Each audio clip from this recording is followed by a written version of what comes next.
How's it going, YouTube? Welcome back to a new video. I do want to mention before we start this video, I apologize for the absence in my uploads lately.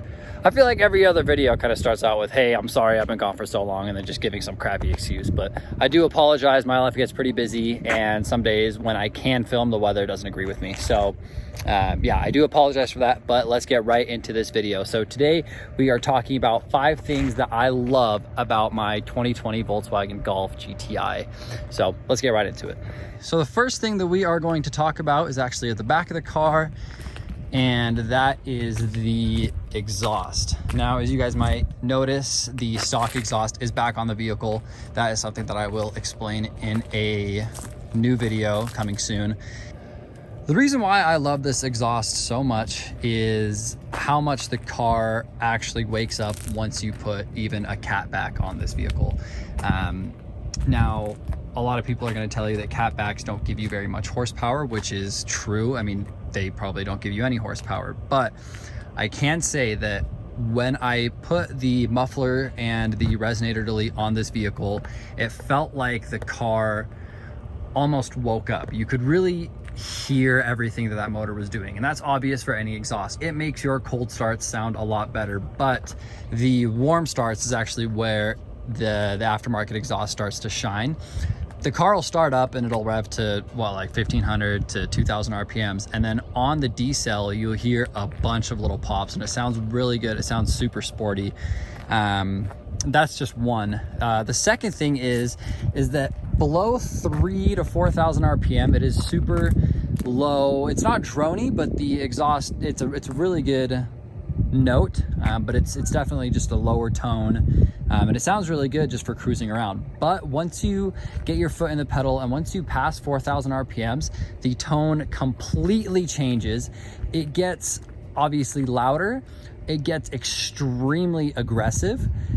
It doesn't sound like pingy. It doesn't sound like a rattle can. It doesn't sound high pitched at all. It just sounds like it rips, and it sounds really good, to be honest with you. Also, this car is a 6-speed manual, so you don't get the cool DSG farts on the upshifts. But with this exhaust, I've noticed that when I start the car up and it's obviously warm, and I boost in first gear and I lose a little bit of traction, you get really loud pops coming out of the back. So that sounds fantastic. But that's the first thing that I absolutely love about this car. The second thing that I love about this car is the headlights. Now, this particular GTI comes with the SE package. The Sport, like the base models, they don't come with these headlights, but the SE and the Autobahn do. And as you guys can tell, if you know your GTIs, these are a bit different. In my GTI review video, I did explain how the pinstripe from the grille does go into the headlights, and then the car is actually on right now, so I'm sorry for the noise, but you can kind of see the DRLs kind of wrapping around each pinstripe, which looks super good. Another awesome thing about this car is that the headlights are adaptive. So what that means for those of you that might not know is when you turn your steering wheel, the headlights will actually turn to follow the road, which helps when you're cornering at night, or pretty much any other situation.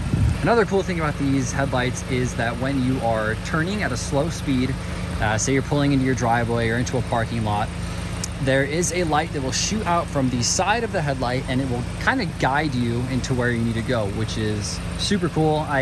You don't really notice it. I talked a lot about this in the review video, but you don't notice it when you're driving this car. I mean, it's convenient, and once you first get in, it's like super cool, but you don't realize how great it is until you get into a car that doesn't have it, because it's so noticeable, and it's such an awesome feature to have on a car, and I never want to buy another vehicle that doesn't have this.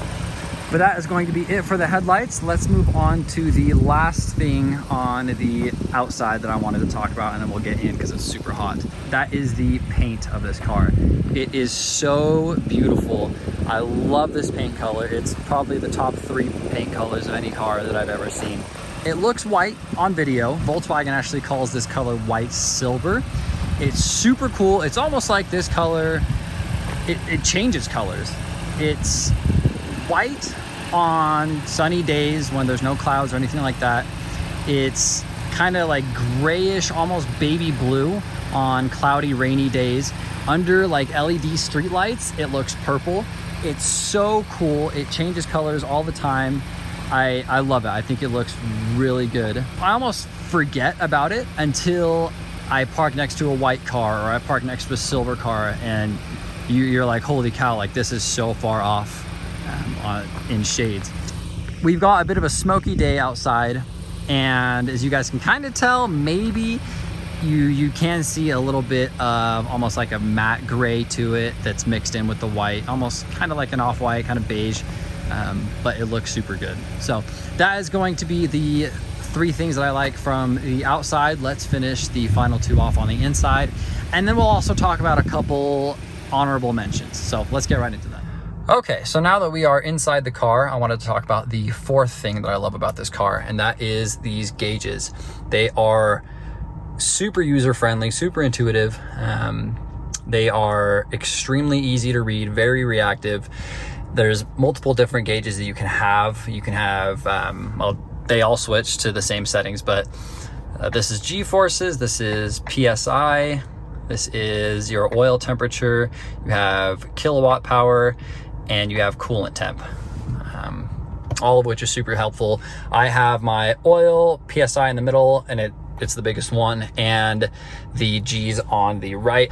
I really didn't care about what was on the right. I mostly just pay attention actually just to the oil gauge. It's super helpful for when the car is cold and you don't want to push it before the oil reaches a certain temperature. So it does help you a lot. It is really good for your car to not push it before your oil is at the right temperature. So that is super helpful. I'm going to hit the gas a little bit, and I'm going to show you guys kind of how these gauges react. And they're a little glitchy, but they're not too bad. Let's just show you.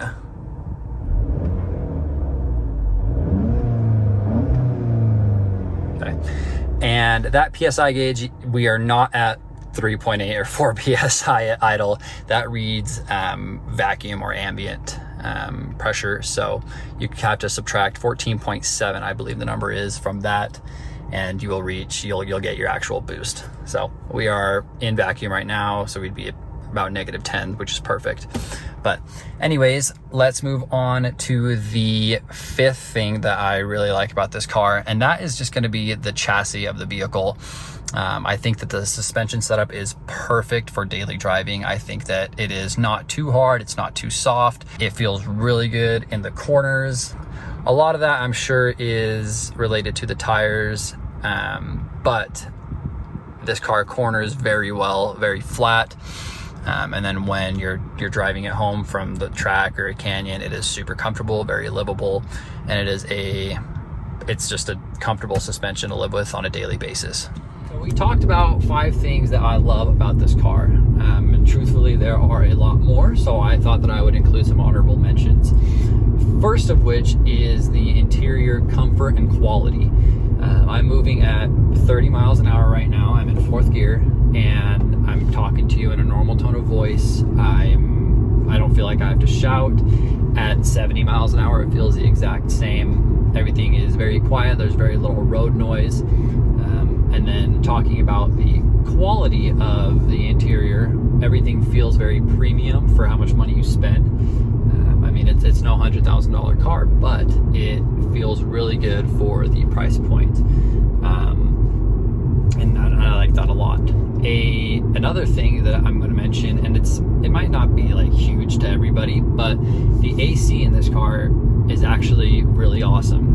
I had a 2018 F-150 that I bought new about 3 years ago, and I remember in the summer I felt like I had to have that thing at full blast all the time to even feel any bit of temperature difference. And I took it in multiple times. They recharged my AC. They said I didn't even need it. And so I don't know if that's related to having a bigger cabin or whatnot, but it's almost 100 degrees outside right now, and I've got it on a low setting. So the AC in this car works very well. Another thing I wanted to mention is the sound system of this car. So this does not have the premium Fender audio that the Autobahns have, and I think it's an option that you can get on the SEs, but this just has the regular Volkswagen speakers, and they are very good. They're very crisp. The Bluetooth hooks up right away. This car does have Apple CarPlay and Android Auto. I just don't use it because I like these gauges so much, and I think that it flows a lot better with the dash. So I don't use that. But the sound system sounds very good. The bass is just fine for me. I think that anybody would be pretty happy with this, and I'm sure that you could put subs in it if you really wanted to spend the extra money. And finally, I wanted to mention the power of this car. So I believe that Volkswagen says that this car makes about 228 horsepower to the crank. And a lot of people would agree with me, and I believe that it's been tested that is not true at all. I believe these cars get dynoed at about 230, 240 wheel horsepower, which would put it about 260, 270 crank. The power feels really good. The power delivery is awesome. With the exception of the long ears, it does make power pretty low down in the RPM range. Like I'm in third gear right now at about 2,500 RPMs, and if I kind of roll into the throttle, there's not too much lag before the car really starts pulling. And then obviously about 3,500 to 4,000 RPM, you can full throttle it, and you actually feel a difference. So I wanted to talk about that a little bit. On a lot of modern turbocharged vehicles, you can reach full boost and full power at a quarter throttle. With this car, you can really tell that, between 3/4 and full throttle, there is a difference. You can tell a noticeable difference, which is really good. There's a lot of throttle control in this car. So that is an awesome thing.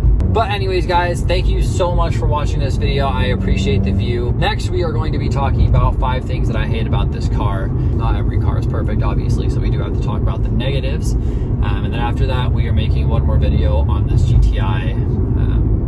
And I'll explain everything that's going on with the car and where we're going from here. Again, thank you guys for sticking around on this video. You guys have a great day, and we'll see you on the next one.